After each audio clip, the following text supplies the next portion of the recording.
अस्सलाम वालेकुम। Drama star शेर की आने वाली साहब बहुत दिलचस्प होती जा रही हैं। शेर अब डॉक्टर गूंवाला और बदरुज़्ज़मा की रसाई से बहुत दूर निकल चुका है। बदरुज़्ज़मा और उसके बेटे अब सर पकड़ के बैठ गए हैं कि शेर को ज़मीन निगल गई या आसमान, क्योंकि वो कहीं पे भी मिल नहीं रहा।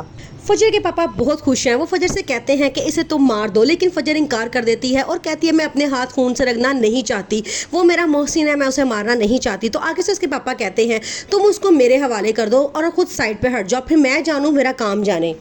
अब फजर के पापा बहुत खुश हैं, क्योंकि वो कहते हैं कि मेरी बेटी ने बदरुज़्ज़मा और उसके बेटे को ज़मीन चटा दी है। अब उनका गुरूर खाक में मिलाने के लिए सिर्फ मेरी बेटी ही काफ़ी है। आगे से शेर समान की मम्मा बहुत परेशान है। वो कह रही हैं कि जब तक मेरा बेटा नहीं मिल जाता मैं हर किसी पे शक करूंगी, डॉक्टर गूंवाला पे भी शक किया जाए और फजर को भी ढूंढा जाए कि हमारा बच्चा किधर है। जैसे ही शेर वहाँ से भागता है, उसके ठीक 2 घंटे बाद फजर भी रिज़ाइन कर देती है और ये बात सीधा शक उसकी तरफ लेकर जाती है। सब परेशान है कि फजर ने क्यों रिज़ाइन किया। इसलिए अब डॉक्टर गूंवाला पुलिस भेजता है फजर के घर और उसे गिरफ्तार करवाने की कोशिश करता है, लेकिन उसके पापा उसे बचा लेते हैं। फजर आहिस्ता आहिस्ता शेर को पसंद करने लगी है और शेर भी फजर को पसंद करता है। वो कहता है कि मुझे समझ नहीं आ रहा मैं तुम्हारी तरफ इतना खिंचा क्यों चला आ रहा हूँ, मुझे हर वक्त तुम्हारी याद आती है और मैं तुम्हारे बारे में ही सोचता रहता हूँ। फजर कहती है कि तुम पहले पागल नहीं थे बल्कि अब पागल हो गए हो, और फिर उसे कहती है मैं कुछ दिनों के लिए इस नंबर को बंद करने वाली हूँ क्योंकि मुझ पर सख्त कड़ी नज़र रखी जा रही है, इसलिए मैं तुम्हें कॉल नहीं करूँगी, तुमने परेशान नहीं होना। आगे से शेर उसे कहता है क्या तुम्हें मेरी याद नहीं आएगी।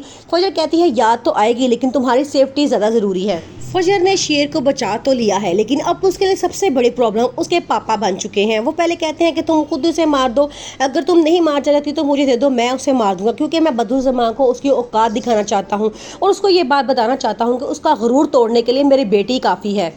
फजर कहती है मैं ऐसा कैसे कर सकती हूँ, शेर ने मेरी जान और इज़्ज़त उस वक्त बचाई थी जब मैं बहुत मुश्किल हालात में थी, वो मुझे सबसे बचा के घर छोड़ के आया था। अब आज वो मुश्किल में है तो मेरा फ़र्ज़ बनता है कि मैं उसकी मदद करूँ और उसको सही सलामत उसके घर वापस पहुँचाया जाए। शेर की हालत अब दिन ब दिन बेहतर होती जा रही है। फजर उसका पूरा ख्याल रख रही है और वहाँ जो टेक केयर होता है उसको भी कहती है कि इसका बहुत ख्याल करना है और इसको दवाइयाँ खाना टाइम पर देना है। वो कहते हैं ठीक है। अब शेर आहिस्ता आहिस्ता ठीक हो रहा है और वापस जाने के लिए पूरा तैयार हो जाता है।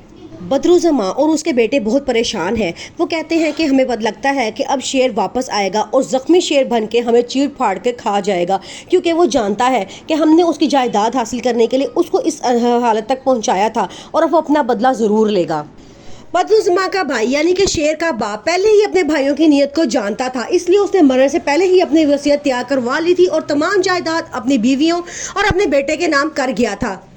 इस बात का बदरुज़्ज़मा को पता था, इसलिए उसने कोशिश की कि शेर को मार दिया जाए, लेकिन शेर जब नहीं मरा तो उसे पागल खाने भिजवा दिया गया और वहाँ उसे ऐसी दवाइयाँ दी गई जिससे इसकी हालत ख़राब से ख़राब होती गई।